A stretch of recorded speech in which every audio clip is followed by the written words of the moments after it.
नमस्कार दोस्तों। अब हम इस पूरे विषय के सबसे महत्वपूर्ण बिंदु पर आते हैं, स्वतंत्रता और स्वामित्व। यहीं पर अधिकांश रिश्ते टूटते हैं।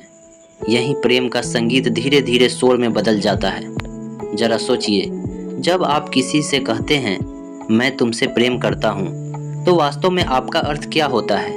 क्या उसका अर्थ यह है कि सामने वाला व्यक्ति स्वतंत्र रह सकता है, अपनी तरह जी सकता है, अपने सपनों का पीछा कर सकता है? क्या उसका अर्थ यह है कि अब वह केवल आपकी इच्छाओं के अनुसार जिए? यहीं से अंतर शुरू होता है। प्रेम कहता है तुम स्वतंत्र हो, स्वामित्व कहता है तुम मेरे हो। इन दोनों वाक्यों में केवल शब्दों का नहीं, पूरी चेतना का अंतर है। जब किसी पक्षी से प्रेम होता है तो मन चाहता है कि वह खुले आकाश में उड़ता रहे, लेकिन यदि उसे पिंजरे में बंद कर दिया जाए तो शायद वह आपके पास तो रहेगा, पर उसकी उड़ान, उसका गीत और उसका आनंद खो जाएगा। मनुष्य के साथ भी यही होता है। हम कहते हैं कि हम प्रेम करते हैं, लेकिन भीतर कहीं यह इच्छा छिपी रहती है कि दूसरा हमारी सोच के अनुसार चले, हमारी पसंद अपनाए, हमारी अनुमति से जिए। धीरे धीरे प्रेम नियंत्रण में बदल जाता है, और नियंत्रण हमेशा भय से जन्म लेता है।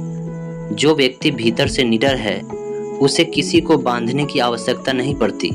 जो व्यक्ति भीतर से असुरक्षित है, वह हर समय दूसरे पर अधिकार चाहता है। याद रखिए, किसी को अपने पास रोक लेना प्रेम नहीं है।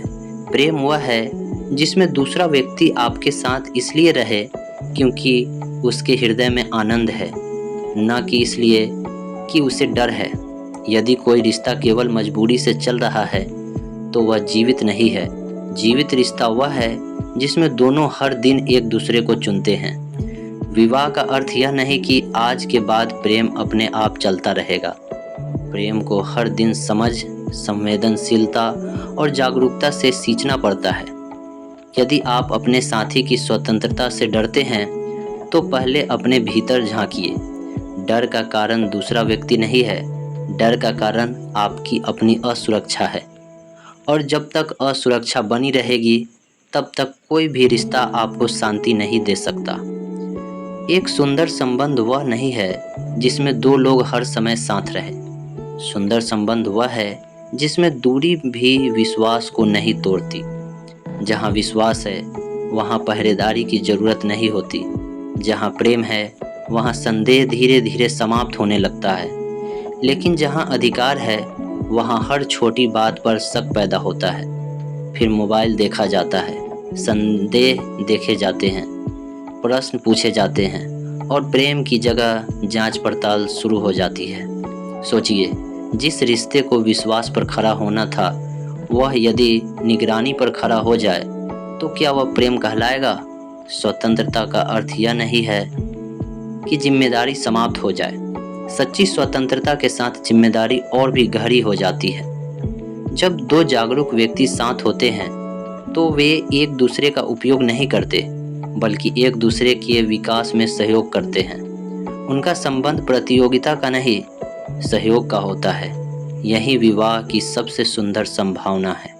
इसलिए अपने साथी को बदलने की कोशिश मत कीजिए, उसे समझने की कोशिश कीजिए, उसे नियंत्रित मत कीजिए, उसे सम्मान दीजिए, और सबसे महत्वपूर्ण, उसे वही होने दीजिए जो वह वास्तव में है। क्योंकि प्रेम का सबसे बड़ा उपहार अधिकार नहीं, स्वतंत्रता है। अगले भाग में समझेंगे कि ईर्ष्या, अपेक्षाएं और अहंकार कैसे सबसे गहरे प्रेम को भी धीरे धीरे संघर्ष में बदल देता है। धन्यवाद।